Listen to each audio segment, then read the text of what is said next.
begins. Let them stand before the emptiness they created. Let them feel what absence feels like, because the moment the source of their comfort disappears, they finally meet themselves. One day they will remember you, not with affection, but with awakening. They will remember the calmness with which you withdrew, the dignity with which you chose peace over performance.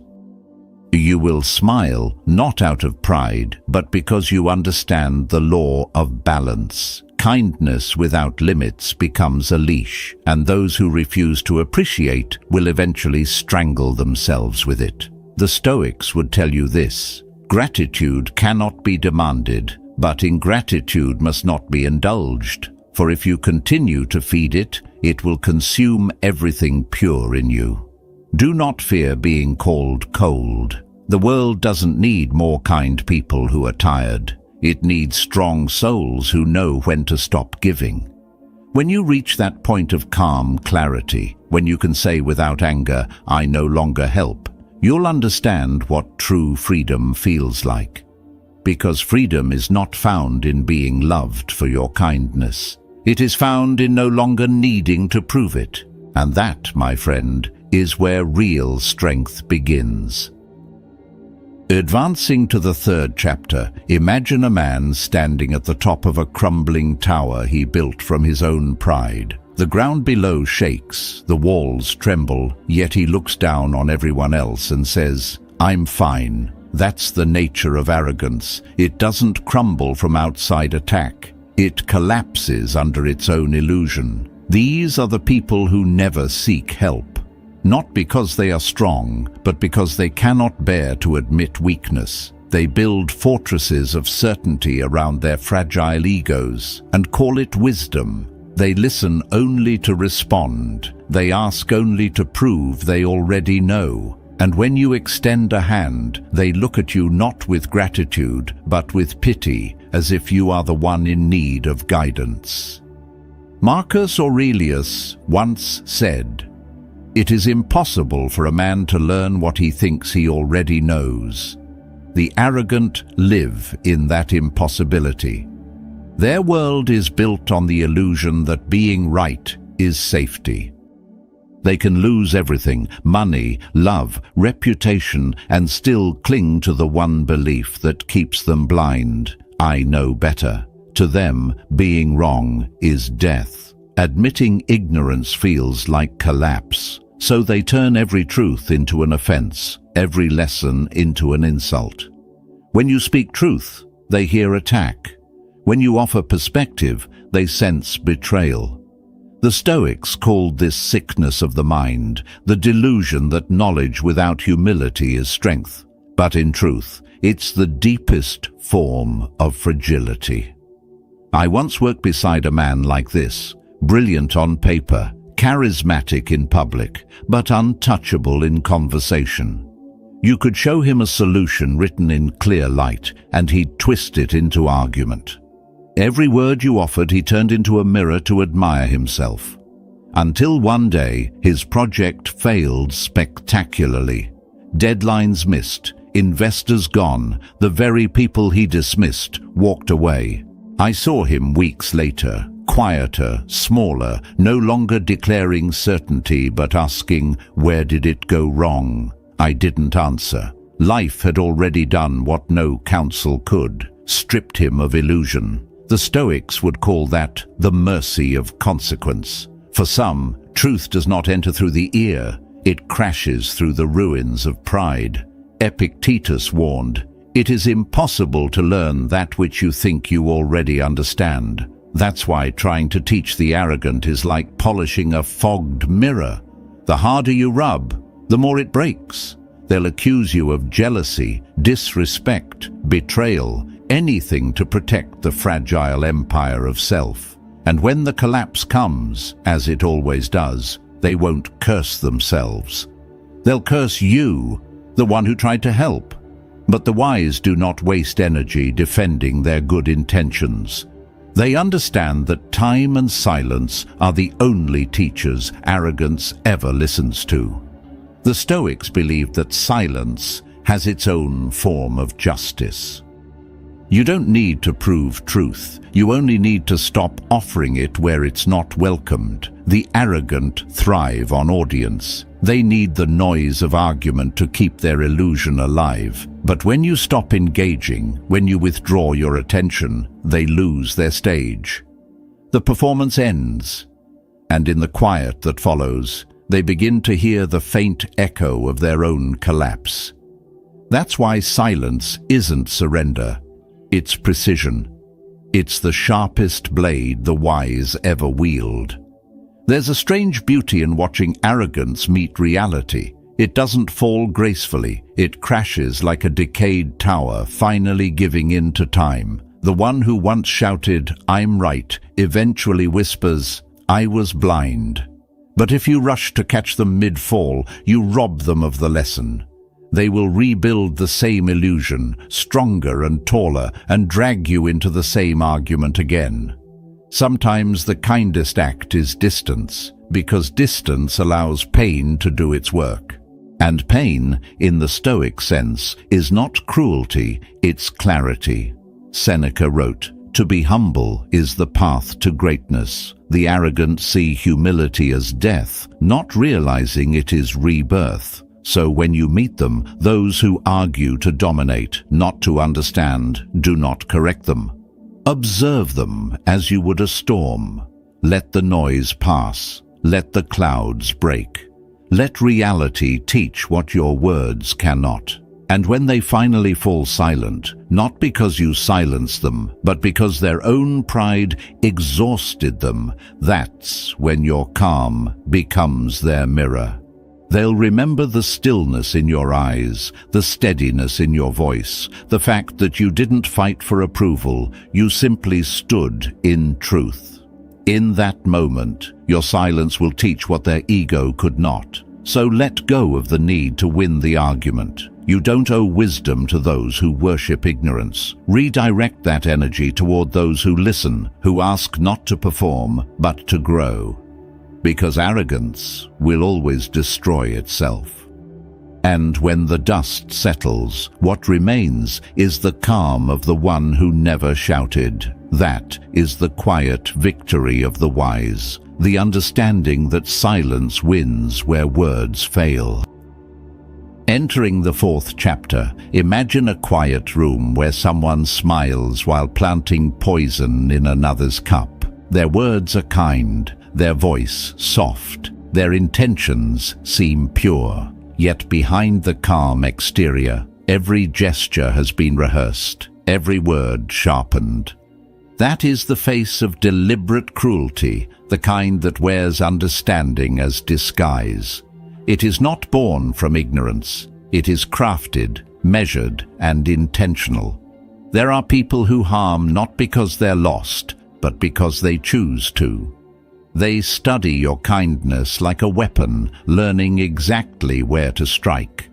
Seneca once wrote, "No evil can happen to a good man, for his virtue shields him." But what he meant was not that harm doesn't exist, it's that the wise learn when to close the door before it enters. The Stoics knew that evil does not always come with noise or rage. Sometimes it enters quietly, dressed as repentance. The cruel do not need chaos, they thrive on precision. Evil, after all, is not confusion, it's discipline without conscience. Those who walk that path know what they do. They see your trust as currency, your pity as weakness, your mercy as an open gate. And once you let them in, they do not change, they adapt. The liar learns to cry.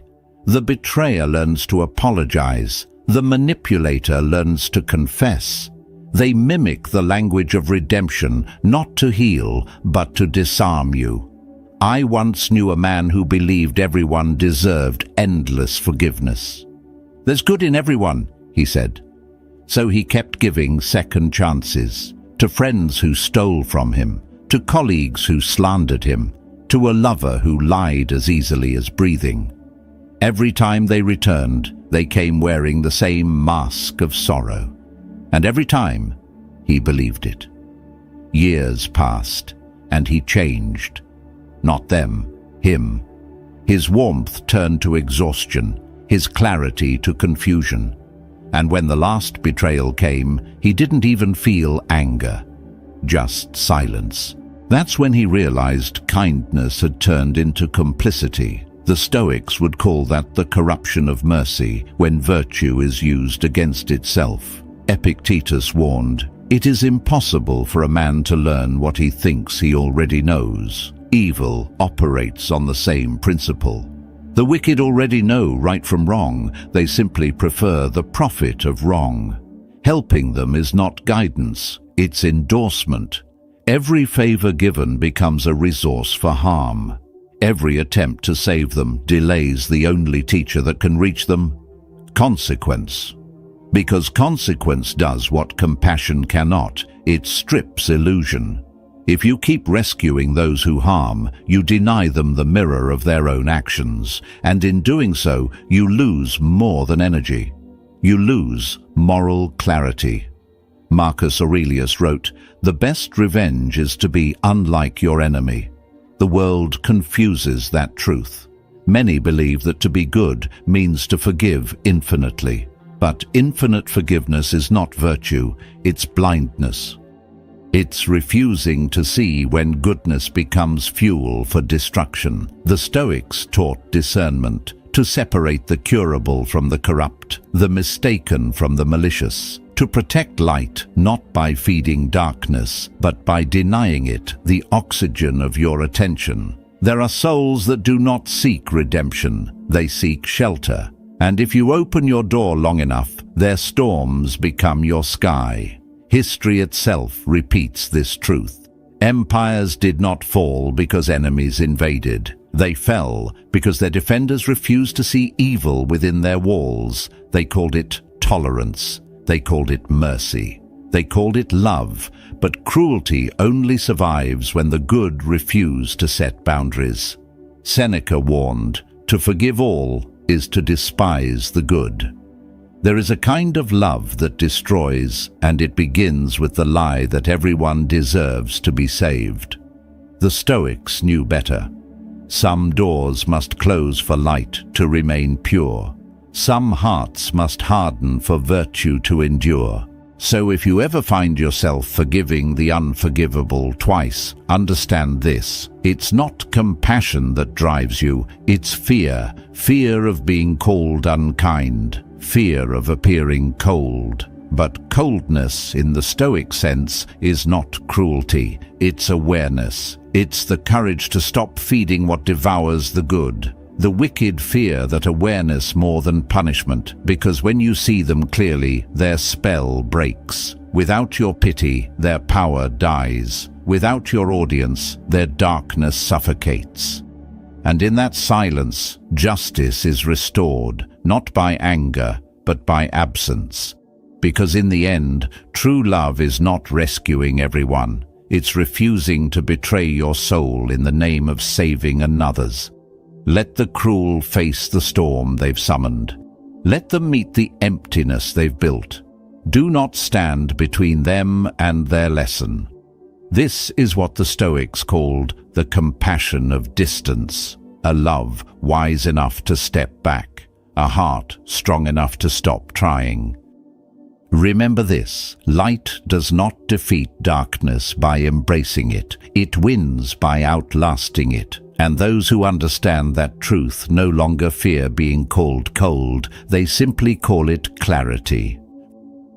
From here, picture a man standing before the same door of failure again and again, knocking with the same hand that once burned. He curses his luck, blames the lock, and never wonders if he might be turning the handle the wrong way. That is the mark of the ignorant who refuse to learn, the ones who stumble endlessly, not because fate is cruel, but because they refuse to see that the ground beneath them is their own doing. The Stoics often said that pain is not punishment, but instruction. Marcus Aurelius wrote, "What stands in the way becomes the way, yet the ignorant see only the obstacle, never the lesson."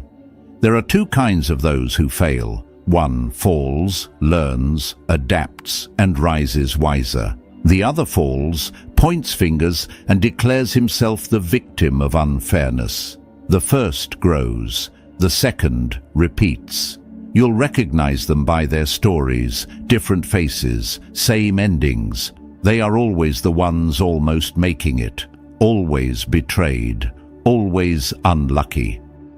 But the tragedy is not in their misfortune, it's in their blindness. I once knew a woman who changed jobs every few months. Each time began the same, with hope, excitement, confidence, and each time ended the same, with conflict, blame, and collapse. She'd call, exhausted, swearing she didn't know why life treated her so harshly. But life wasn't doing anything to her. Life was mirroring her.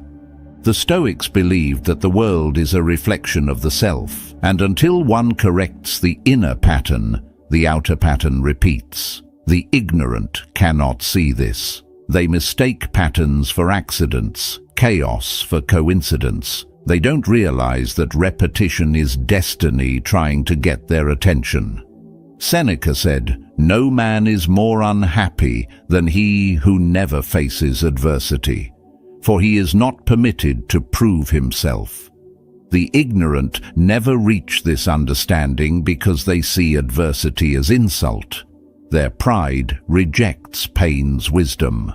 They crave the comfort of familiar suffering because at least it's predictable. Freedom terrifies them because it demands responsibility. And so they stay where they are, complaining, recycling, decaying, each failure proving only their resistance to awakening. You can try to help them. You can speak softly or firmly. You can explain, warn, encourage. They will nod in gratitude and go back to the same self-destruction, as if addicted to their own misery. It's not evil, it's inertia. It's easier to remain wrong than to rebuild the self. But every time you rescue them, you participate in the illusion that words can replace consequence. Epictetus warned, "No man is free who is not master of himself." The ignorant reject mastery. They prefer comfort to truth, and when comfort collapses, they will simply rebuild their pain again. You cannot save those who refuse the cost of learning. Wisdom has a price: humility, accountability, effort. The fool rejects all three.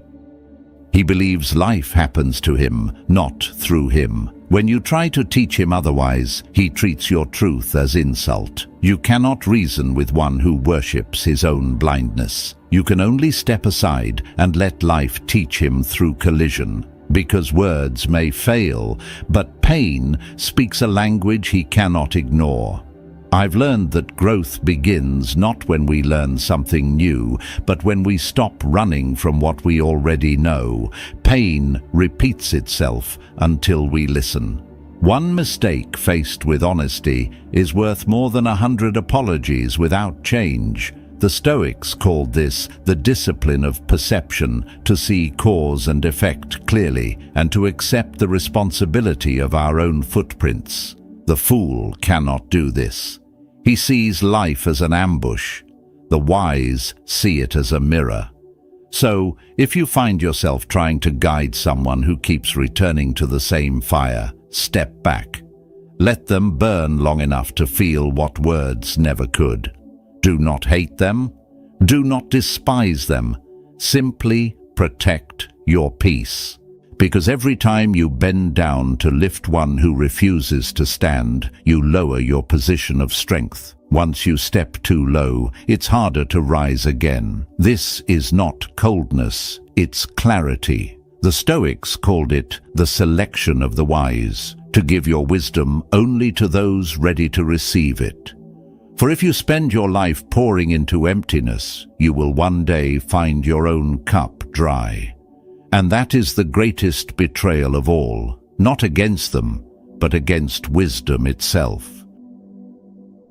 At this stage, imagine standing in front of someone who smiles softly while quietly pulling the strings that move your life. They never raise their voice, never demand, never threaten. Instead, they sigh, they tremble, they whisper, "I don't know how to do this without you." And just like that, they have you. Not by force, but by feeling. That is the genius of the manipulator, the one who doesn't steal your freedom, but convinces you to give it away. The Stoics warned that the most dangerous form of control is not chains on the body, but chains on the mind.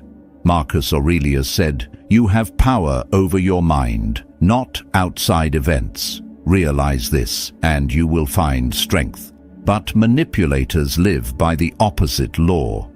They study the emotions of others and use them as levers. They don't attack your reason, they dissolve it. They make you want to prove your goodness. They make you afraid to disappoint. They turn your empathy into obedience. It always begins gently. They play the role of the broken one. "I'm not strong like you," they say. "You're the only one who understands me." And in that moment, they've hooked the first thread into your heart. You feel noble, useful, needed. You believe your strength can heal them. But soon, that thread becomes a web, and the web becomes a cage. You start to act differently, softer, quieter, always careful not to hurt their feelings. You find yourself explaining, apologizing, sacrificing. What once was kindness becomes servitude. Epictetus taught, "No man is free who is not master of himself." The manipulator knows this truth too well. Their survival depends on making you forget it. They draw power not from dominance but from your reaction. They don't demand energy, they provoke it. Every sigh, every pause, every wounded silence is a calculated move. And you, in your desire to help, feed the very thing that drains you. You give your time, your energy, your patience, your peace, until one day you feel hollow but terrified to let go. That's when they've won, not through strength, but through your need to be seen as good. I once watched a friend trapped in such a web. The manipulator in his life was subtle. Every argument ended in tears, every truth twisted into cruelty. "You don't understand me," she'd whisper, and he'd crumble with guilt. He stayed for years, mistaking pity for love. When he finally left, he didn't leave with anger. He left with silence. And that silence shattered her illusion more than any confrontation ever could. Because when you stop reacting, the game ends. Manipulation dies in the absence of attention. Seneca wrote, "He who does not rule himself is ruled by another." The Stoics called detachment not coldness, but wisdom. It is the art of seeing without absorbing, of caring without surrendering.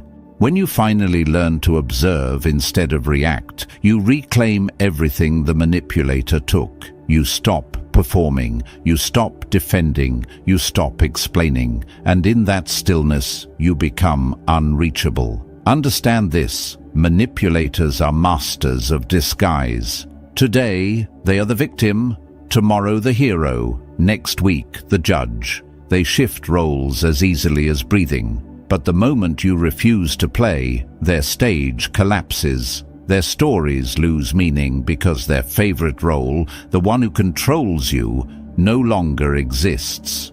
So what must you do? Cut the strings. No warnings, no speeches, no goodbyes. They already understand. They simply don't care. Your silence will teach what your words never could.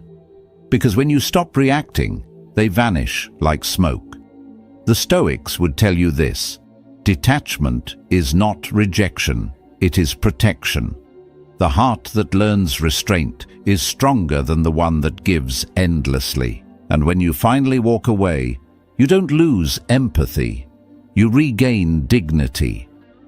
For the manipulator can only exist when you fear being alone. But the one who embraces solitude becomes untouchable. As Marcus Aurelius said, "Nowhere can man find a quieter or more untroubled retreat than in his own soul." When you understand that, you stop being a puppet. You stop being prey. You become calm, composed, sovereign. And that is the ultimate freedom, the silence that ends every performance. Entering the final chapter, imagine a candle burning beside another that never lights. One gives until it fades, while the other stays dark. That's how some people drain you, not through harm, but through need. They call it love, but it's dependence disguised as affection. Their wounds become your responsibility, their moods your burden, their chaos your constant weather. At first, you feel noble for staying. They whisper, "You're the only one who understands me." And slowly, you begin to disappear. The Stoics warned against this kind of entanglement. Marcus Aurelius wrote, "You have power over your mind, not outside events." Yet when someone else's emotions command your peace, you lose that power. They suffer just enough to keep you near, and each time you rush to rescue them, you tighten the invisible rope around your freedom. I once knew a man who lived this pattern. His partner was gentle but endlessly wounded. Every day brought new sorrow, new need, new exhaustion. He called it love, but love had turned to servitude. One night he said quietly, "I can't remember what makes me happy anymore. That's when I learned. Empathy without boundaries becomes self-erasure."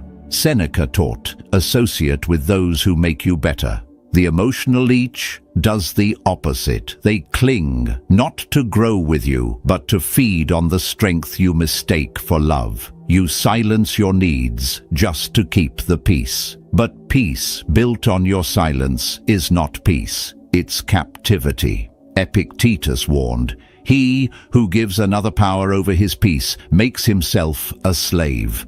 The only way to reclaim your freedom is through detachment, not coldness, but clarity. Withdraw gently, no anger, no guilt. You're not abandoning them. You're ending the illusion that you can save someone who won't stand on their own. When you stop reacting, the performance ends. The emotional leech cannot survive without your attention. And in that silence, truth emerges. Compassion has limits. If you pour endlessly into those who leak, you both drown. Remember this. Empathy is sacred, but it must serve wisdom. Never confuse love with obligation or kindness with surrender. The Stoics called it disciplined mercy, knowing when to give and when to walk away. When you stop fearing loss, you become untouchable. That is freedom. The deepest truth about kindness is this: it was never meant to save everyone. It was meant to protect what is sacred within you. The Stoics taught that mercy without reason becomes weakness, and love without wisdom becomes a wound. True compassion is not endless giving. It is the quiet strength to walk away when your peace is at risk. Coldness is not cruelty.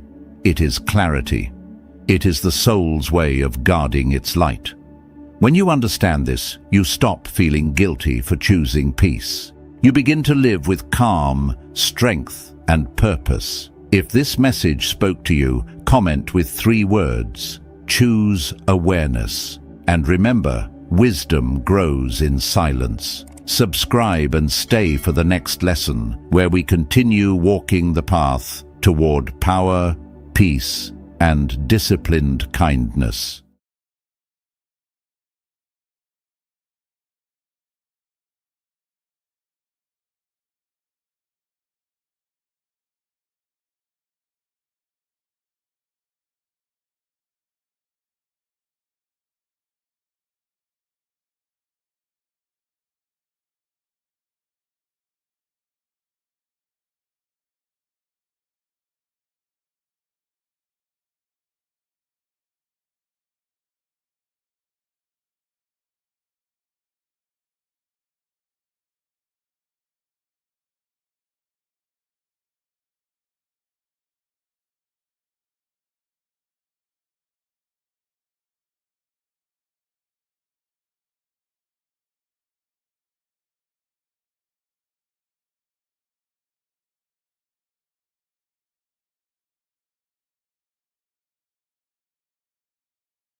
picking people leaves you feeling emptier than before. You offer your hand, and somehow you're the one pulled into the dark. I've seen it happen, good hearts breaking under the weight of misplaced mercy. The Stoics warn